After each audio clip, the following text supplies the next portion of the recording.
My name is Daphne Kasambala and I'm the CEO of Sapelle, which is a UK-based retail company that sells Afrofusion fashion, gifts and home decor, which is African inspired and made in Africa.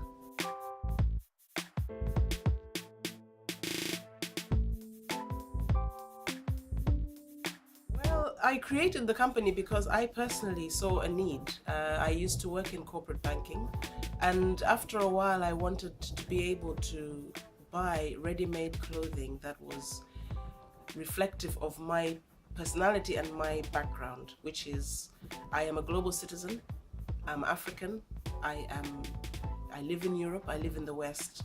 So I wanted clothing that actually reflected my identity, which was contemporary but African inspired. I also, because of my business background, I felt at that point that I needed to give back to Africa, and I could see that there's so many talented people on the continent who have inherited skills and craftsmanship, and they want to reach a global audience. However, they had no access to the international market. So being in London, and the fact that I've worked a lot with retailers in the past in my previous job, I thought that I could actually be of use to those artisans and the designers and makers to reach a global audience. There's very little infrastructure in Africa. So when it comes to our artisans having access to the internet, for example, that's difficult. Sometimes our producers who need electricity for sewing find that they'll go 2 or 3 days without electric power, and that obviously has an impact on our production. When you talk about transportation and availability of resources, that's also a challenge. And finally, the challenge of importing products from around Africa to the UK is a big challenge. It's very expensive, and you don't have the level of networks that you would have if you were importing from the Far East or Asia. It's an ongoing story. You have to be creative at the moment, because we just have to have a mindset that this is a long-term endeavor. Therefore, there will be some pain. So for example, the cost of importing is very high, but at the moment we have to absorb that cost until we reach critical levels of volume for the business. In terms of the infrastructure issues that our producers face, we just have to work creatively and have longer time scales. So we can't expect somebody to produce something, let's say, in 2 weeks if there's going to be electricity failure for one of those weeks. So we just have to be very, very flexible, and we're constantly just adapting to the changing circumstances. And you just have to have a mindset, which is that this is a long-term thing. We're breaking ground here, and we're creating a new infrastructure on the continent.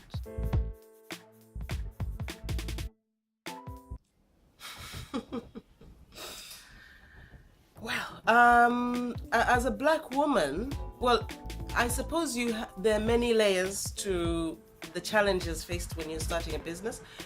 The challenges I face as a woman and the challenges I face as a black woman relate to maybe a lack of a limited network. I would say that's one of the things.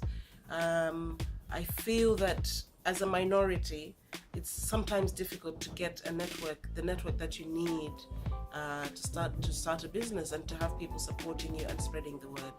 And I also feel that as a minority promoting a business, sometimes the customer might feel excluded from, like, this is not of me, this is not my product.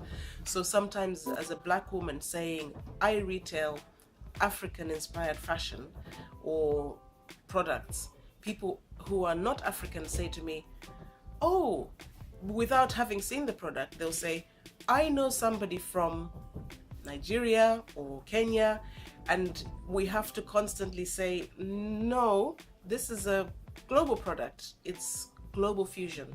It is contemporary. It is Africa, a touch of Africa and a touch of the West, and it is for everybody. So I think that in terms of being an African and having a business that, or black and having a business that is produced by Africans, that's the issue is of perception. Sometimes we're not on a level playing field when it comes to marketing our product. When you're talking to the mainstream press, I feel that again, you have to battle against perceptions that, oh, this is an African, they are other. It's not mainstream. It's cliche, it's niche, it's a niche product. So that's, I think, a big challenge as a black woman. Some of the things that we do when we're presenting our products in image, we try to use models and images which are neutral. We sometimes use models of every color. So our models are black, white, mixed race, and everything in between, because sometimes people need the visual cues to let them know that the product is for them. In terms of presenting myself as a businesswoman, it's the same lessons that I learned when I was working in a corporate environment. As a black woman in a very white, male-dominated environment, you have to bring your best game every single time. You have to be professional. So we try to make every aspect of the business as professional as the best, you know. So it's a conscious effort every time that when I am a black woman, I'm talking about my business, I have to present a very professional outlook, which gives people comfort that this is something they can relate to. I found that as a black woman starting a business, there are some hurdles, and I don't know. I mean, some of them I don't have an answer, because it's not my problem, it's other people's problem. We were looking for a retail space, and I know, even without proof, that sometimes we were rejected for retail space because maybe of color. Maybe they didn't take the business seriously, maybe they didn't take me seriously. So that's an issue which you just have to move on. You literally just, it's not anything I can fix. So we just have to, so you have to persevere. So we've persevered a lot. Sometimes you do encounter people who have prejudices, and sometimes you can deal with them and others you can't. But sometimes it does feel like walking uphill. It's an uphill battle at some points. On the other hand, there has been quite a bit of support. In terms of bank financing, statistically, it's been proven that minorities struggle to get bank funding. The first bank that I went to open an account, we were told that there was a risk from a certain African country. Because we were trading with a certain African country, couldn't open an account. And I said, I'm importing fashion. I'm importing fashion products. How difficult can it be for you to kind of conceptualize that?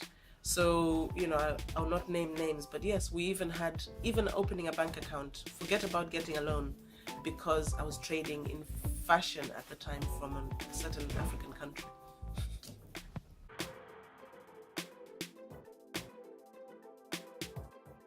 Yeah, I've been running a business now for 4 years, and before that I was in secure employment, and therefore running a business is a different thing altogether. You've got exhilarating moments, and then you've got very low moments, and that's because of maybe experiences you had with people, your business not doing what you want it to do, customers not doing what you want them to do. So many different factors that sometimes make you feel out of control of the situation. You've got supplier issues and challenges, so many different things coming all over.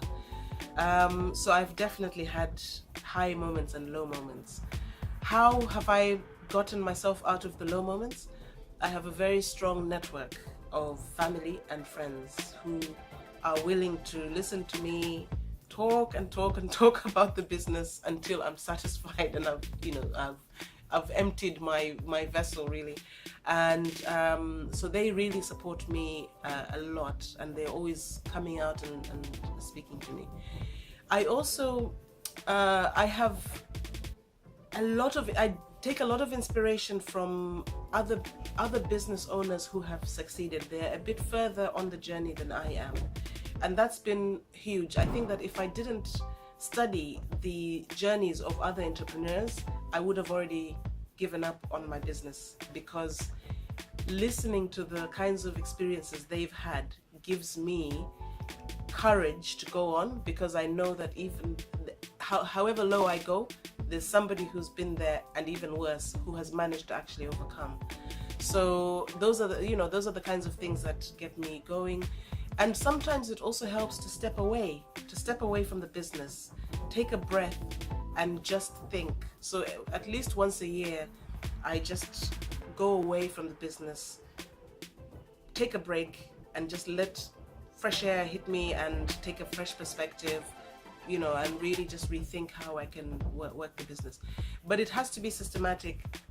You can't allow yourself to go spiral into that low. You have to literally make a conscious effort to get out of it, find ways of actually making yourself have a fresh perspective, find the good things and really maximize on those.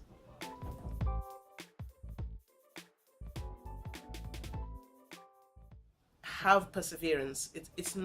It's not easy. It's not a superstar lifestyle. It's a lot of hard work. So be ready to work harder than you've ever worked in your whole life. Be ready to do things and to learn things that you've never done before. Be ready to be flexible. You really have to be flexible. The business idea you have at the beginning is not probably going to be what you end up with, and that's fine. Be kind to yourself, but also you should hold yourself to high standards. What I would also say is, if you're providing a service, if you're providing a product, make it the best product. Don't compromise on the product or the service that you're offering, because just like in a business environment or a corporate environment, you have to work harder to prove yourself and to succeed, and therefore just make sure that that product that you're offering is the best that you can possibly do. I would say have a mentor, find mentors. In fact, it's better to have more than one. They don't have to be physical mentors. They can be mentors who are famous and they've got a book, you've read their book. It can be somebody whom you follow. They can be many people you find inspiration from, but at least have somebody who you are getting inspiration from. Have a good network amongst your friends and your family. Make sure that you have people who are supportive of your business idea, not only negative people. Negative people are good because they give you a different perspective. But make sure that you also have people who are willing to be supportive of your ideas, who are willing to challenge you in a positive way on your business journey. And then on the commercial side, I would say finances are the biggest reason why businesses fail. So please make sure that you have a financial plan that will allow you to actually invest in a business, feed yourself while you're doing it, and have a backup, have contingency, have some savings. Maybe you need to go back to work, get a part-time job, do ways to actually supplement your business. But by no means starve your business of money. Businesses need money in order to grow. So whilst you have to be careful with the costs, please invest enough money into your business to actually give it a chance to succeed.